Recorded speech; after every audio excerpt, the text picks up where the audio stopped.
The election is fast approaching, so today we wanted to take some time to explain how the American Electoral College works beyond the surface level. Those who are outside of the United States or are American but new to politics may not know that the candidate that gets the most votes among the public might not win the election. I think after some high-profile elections over the past quarter century, however, a lot of Americans are probably aware of this. The basics you may know are that the President and Vice President of the United States are chosen by the Electoral College. When you vote for president on election day, or vote early or absentee, you are not technically voting for the candidate themselves. You are voting for a slate of electors in your state who are pledged to support that candidate. Those electors gather in all 50 states plus the District of Columbia after the election and officially cast their votes, which we will get to shortly. There are 538 electoral votes total, and each state has an allotment of no fewer than 3. On the screen now, you will see the current number of electoral votes by state for the 2024 and 2028 elections. It takes 270 to win the presidential election, which is a simple majority out of 538. The idea of the Electoral College was baked into the Constitution from the outset, and since the first general election in 1788, America has never chosen a president another way. According to the United States National Archives, the Electoral College, though never referred to as such, came about during the 1787 Constitutional Convention. Some delegates wanted Congress to elect the president, while others wanted the people to have that direct power. The concept of the Electoral College was a compromise between those two camps, which some historians might suggest satisfied neither. When it comes to 538 electoral votes, how did they arrive at that number? Each state has 2 senators for 100 in total. There are also 435 members of the U.S. House of Representatives. Finally, the 23rd Amendment granted Washington, D.C. 3 electoral votes, starting with the 1964 election. 100 plus 435 plus 3 equals 538. As for how those electoral votes are allocated by state, it's very simple.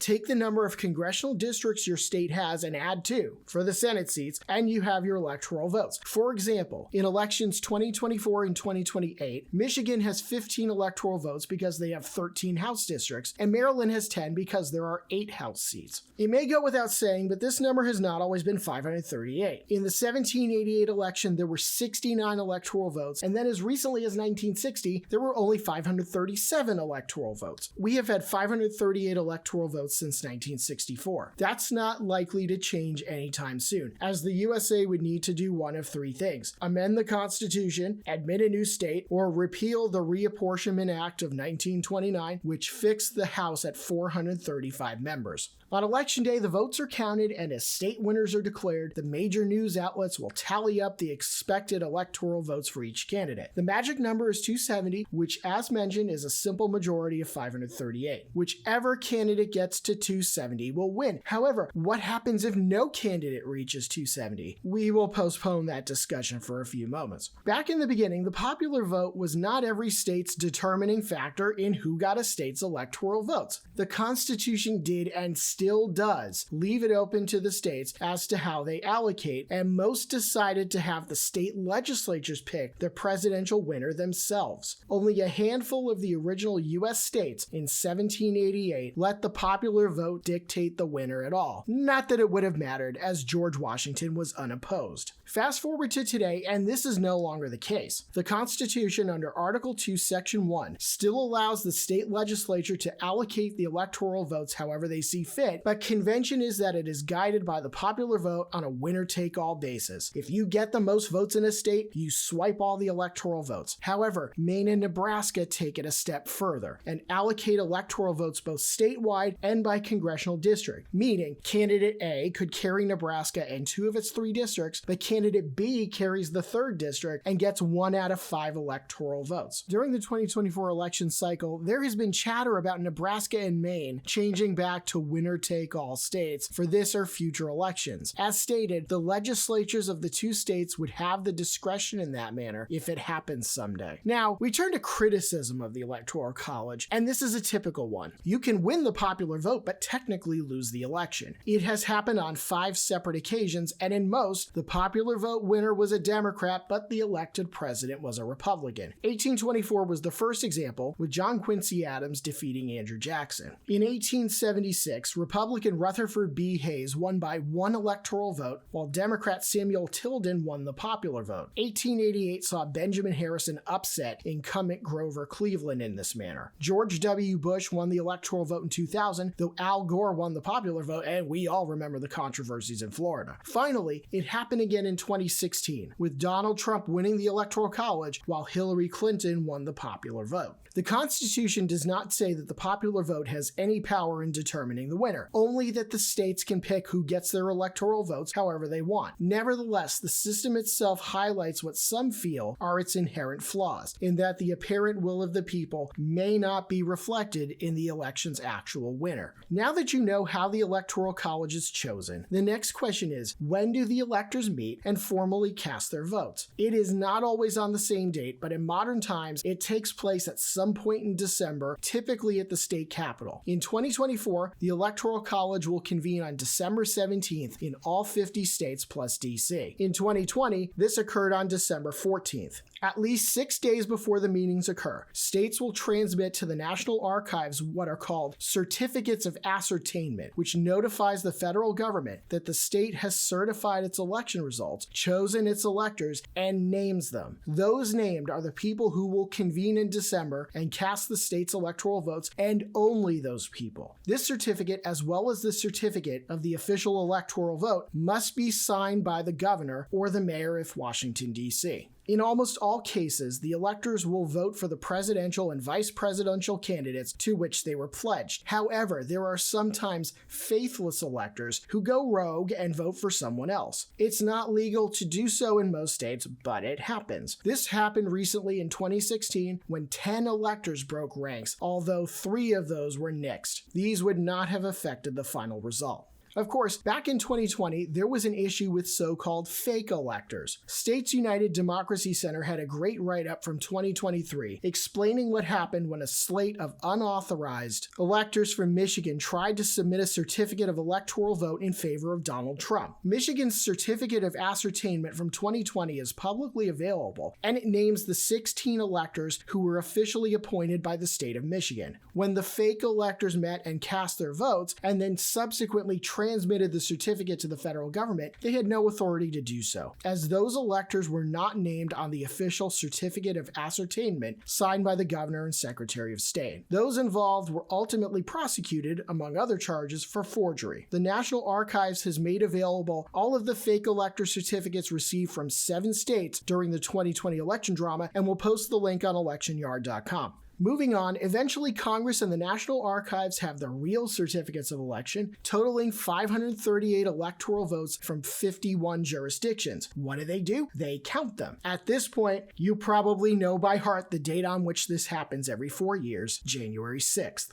On this date, 2 weeks before Inauguration Day, Congress convenes a joint session in the House chamber, and the sitting vice president or president pro tempore of the Senate is the presiding officer. One by one, the state certificates are opened in alphabetical order, the results are announced by appointed congressional tellers, and at the end, the final result is declared. The Electoral Count Act of 1887, amended and refined by the Electoral Count Reform and Presidential Transition Improvement Act of 2022, spells out those duties. Historically, this vote count on January 6th is a ceremonial procedure with one recent notable exception. January 6, 2021 was that exception. Congress was embroiled in chaos as many pro-Trump Republicans attempted to throw out the electoral votes from several states. These objections had to be signed by both a senator and a House member to be valid. Without spending too much time on the Capitol insurrection, which filled in most of that day's schedule, Congress did not ultimately adopt any of those objections. This leads to the next point about that day. Donald Trump stated publicly his view that the vice president at the time, Mike Pence, had the, quote, absolute right to kick electoral votes back to the states for recertification, which is false and not based in law. We bring it up as this may very well come up again. The vice president, as presiding officer, has no constitutional authority to unilaterally dismiss a state's electoral vote certificate. There is no constitutional mechanism that gives them the right to do that, and there never has been. A state's electoral votes may only be rejected by majority votes of both houses of Congress after a formal objection is raised. That is the only constitutional remedy once we reach this point. Had Mike Pence done what Donald Trump suggested he could, which was to throw out several states' electoral votes, it would have fomented America's largest constitutional crisis since the 19th century, since Pence would have been asserting authority under the Constitution, which does not exist. Pence did not, and the constitutional order was maintained. The Electoral Reform Act from 2022 previously mentioned, which became law in late 2022, cemented this. That law makes explicit that the Senate president in charge of the proceedings on January 6th is performing a, quote, ministerial function, and further that they have no authority whatsoever to act unilaterally on determining the validity of a state's electoral votes. With this bill, Congress left no doubt and codified the ceremonial nature of the proceedings. Furthermore, the 2022 Act also made it more difficult for Congress to raise objections. Back on January 6, 2021, and for elections prior, only one member of the House and one senator needed to sign an objection for it to be valid. The 2022 law raised the threshold to 1/5 of senators, or 20, and 1/5 of representatives, which is 87, substantially raising the bar for an objection to be considered. Further, only two grounds are acceptable under the law for filing an objection. First, if a state's electors were not certified appropriately under the Certificate of Ascertainment, or if an elector's vote has not been, quote, regularly given.